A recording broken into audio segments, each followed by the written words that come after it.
ఇవాళ ఈ రాష్ట్రంలో ఉన్నటువంటి డిఎస్సి జరగాలి అనేటువంటి కోరిక ఉంది చాలా మందిలో. వారందరికీ శుభవార్త ఇవాళ కేబినెట్ లో మంత్రిమండలి ఆమోదించింది. మెగా డిఎస్సి నిర్వహించాలని, మెగా డిఎస్సి నిరుద్యోగ యువతకు ఒక శుభవార్త.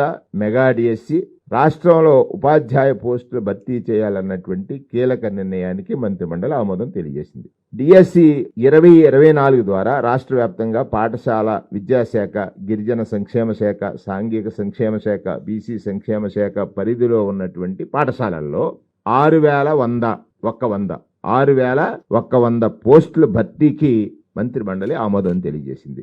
ఇది ఈ రాష్ట్రంలో ఉన్నటువంటి ఎవరైతే ఉపాధ్యాయ వృత్తిని ఫ్యాషన్ గా ఎంచుకుని ఉపాధ్యాయ వృత్తిలో ఎంటర్ అవ్వాలనుకున్నారో వారందరికీ కూడా జరిగిన ఒక గొప్ప శుభవార్తగానే మంత్రిమండలి ఈరోజు ఆమోదం తెలియజేసింది. ప్రభుత్వం ఏర్పడిన తర్వాత 2019 నుండి ఒక విద్యారంగంలోనే 14,219 పోస్టులు ఈ ప్రభుత్వం నియామకం చేసింది.